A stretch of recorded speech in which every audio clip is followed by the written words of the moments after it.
조갑제TV 시청자 여러분 안녕하십니까. 저는 조갑제닷컴의 조세별입니다. 2024년 8월 28일 오전 11시입니다. 중앙일보 칼럼 하나 소개해 드리겠습니다. 제목이 지금 환자 죽으면 10년 후가 뭔 소용인가. 너무 맞는 말이죠. 윤석열 정부가 무식하게 밀어붙인 의대 증원이 지금 국민 생명을 위협하고 있다라는 이런 지적인데, 잠시 후에 그 내용 살펴보겠습니다. 어제 국민의힘 한동훈 대표가 의대 증원 유예를 제안했다가 대통령실이 거절했다. 이런 소식이 전해졌습니다. 지금 이 문제를 두고 여러 언론이 사설 또는 기사로 갑론을박을 벌이고 있는데, 저는 이것 자체가 굉장히 고무적이다라고 봅니다.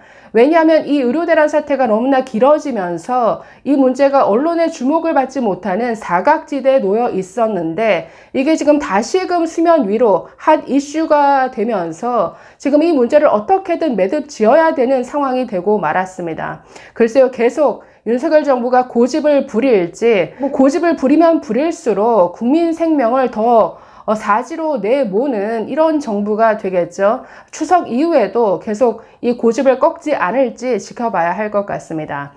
지금 저 칼럼 보시면 중앙일보도 지금 저렇게 돌아섰습니다. 이 의료대란 사태에서 중앙일보는 좀 오락가락하는 논조를 보였는데, 최근 조선일보, 동아일보는 처음부터 끝까지 이 의료대란에 비판적이었고, 동아일보, 조선일보에 이어서 중앙일보도 정부 측에 아주 반기를 드는 이런 모양새입니다.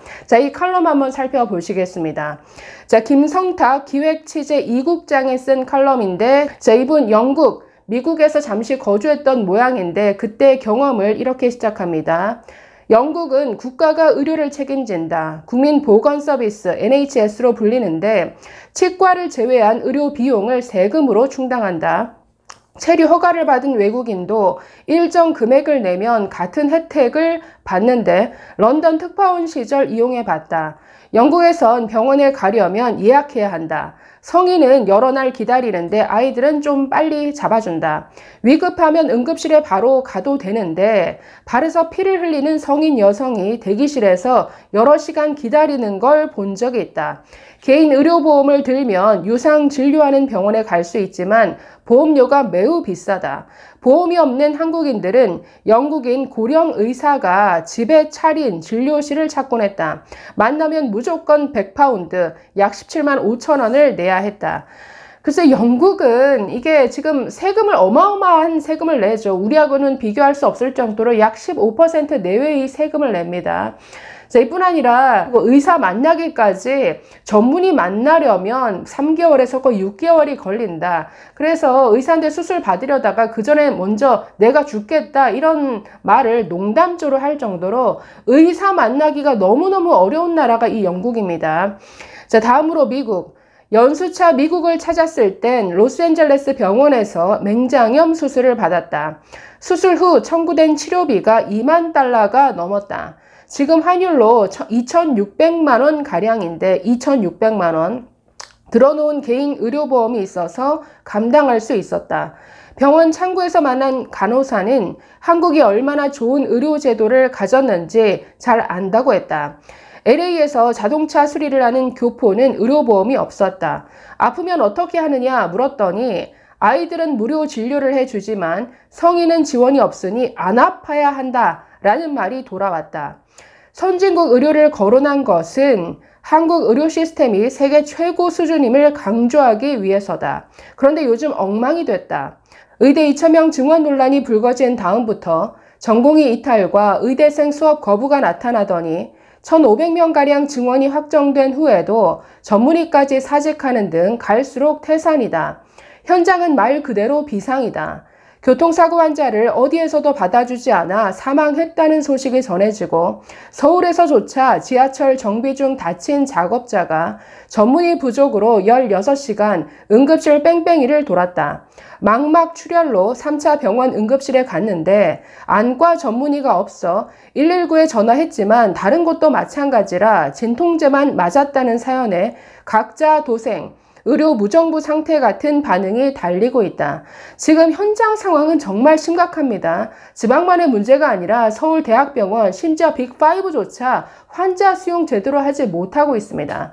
어제도 응급실을 돌다가 결국 구급차 안에서 출산했다는 산모 소식이 또 들려왔죠.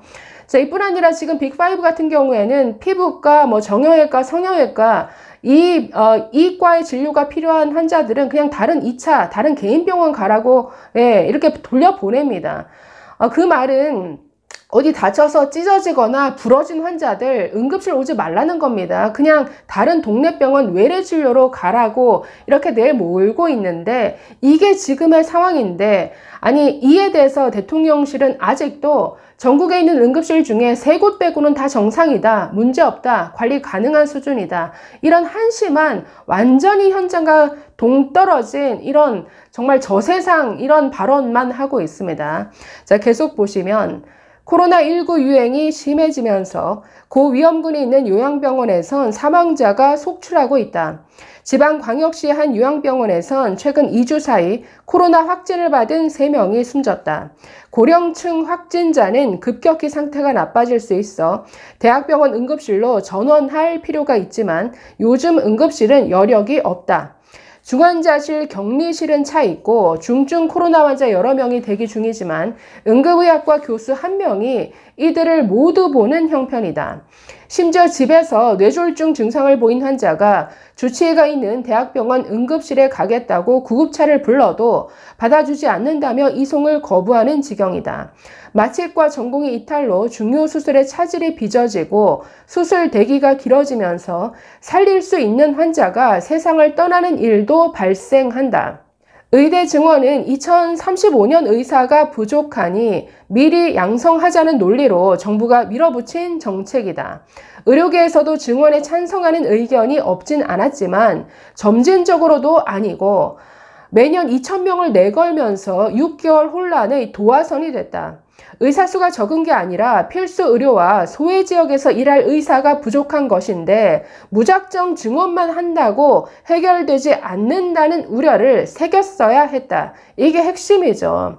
아니, 필수과 지역 의료 의사 부족하다. 이게 의사 수 무작정 늘리면 해결될 문제라고 보는 게 얼마나 이런 낙수효과론, 얼마나 무식한 이런 생각입니까? 그럴수록 더한 가죠. 자, 계속 보시면 성적이 낮아서가 아니라 생명을 살리는 업의 본질에 매료돼 이른바 바이털 뽕을 맞은 필수 의료 종사자들에게 낙수효과라는 모욕감을 준 것부터 잘못되었다. 한 의대 학장은 증원 규모를 써내라고 해 교육이 가능한 정도의 인원을 제출했더니 상관없으니 더 늘리라 라는 연락이 왔다고 전했다. 숫자를 정해놓고 밀어붙인 흔적이다. 정부는 내년도 의대 신입생들은 제대로 교육받을 것으로 생각하겠지만 사태가 정리되지 않으면 내년에도 의대 수업에 차질이 생길 가능성이 있다. 가능성이 아니라 확정적이죠. 더 중요한 것은 10년 후 의사를 늘리려다 당장 올해 의사가 배출되지 않는 것이고 미래 환자를 보살피려다 당장 올 추석부터 환자들이 죽음을 맞는 상황이 생길 수 있다는 점이다. 대계를 설계하는 것은 정부의 권한이고 의무이지만 현재의 국민 생명을 보호하지 못한다면 무슨 소용이 있겠나. 자, 이게 핵심이죠. 10년 후 의사 늘리겠다고 하더니 지금 당장 올해 배출되어야 할 일반 의사 3,000명, 게다가 2,900명가량 전문의도 배출 안 되게 생겼습니다. 이것만 해도 지금 5,000명이 넘는데 여기에서 지금 떠나간 전공의 의대생 합치면 3만 명입니다. 즉 3만 5천 명의 현재 또는 가까운 미래의 어떤 의사 인력을 다 내쫓아 버려놓고 무슨 10년 후를 기약하겠다라는 거죠. 자, 마지막. 여당에서 2026학년도 의대 정원 증원을 보류하자는 중재안을 전달했지만 대통령실이 거부한 것으로 전해지고 있다. 윤석열 대통령은 응급실 차질이 없다는 공무원들의 보고만 들을 게 아니라 요양병원과 응급실 등에서 지금 무슨 일이 벌어지는지 가봤으면 좋겠다. 아니, 가보고 하는 얘기냐는 거죠. 응급실 전국에 3곳 빼고 문제 없다고요? 한번 가보십시오. 자, 한동훈 국민의힘 대표와 이재명 더불어민주당 대표도 회담한다면 죽고 사는 문제부터 해결할 방안을 찾기 바란다. 자, 이렇게 맺었는데 복지부가 언론에 배포한 그 설명 자료 그대로 앵무새처럼 대통령실 고위 관계자라는 사람이 읊어댔습니다. 그러면서 전국에 있는 응급실 3곳 빼고는 다 정상이다. 그리고 이 응급실 문제는 30년 동안 쌓여온 누적된 문제이지 지금 생긴 문제가 아니다. 그리고 관리 가능한 상황이다. 이런 말도 안 되는 얘기만 거짓말만 쏟아냈는데 이렇게 말한 관계자부터 대통령실 주변에서 다 내쫓고 잘라야 될 겁니다. 이렇게 현장과 동떨어진 말을 하는 공무원들 이런 보고만 받다 보니까 이건 눈을 감고 귀를 닫는 것이죠.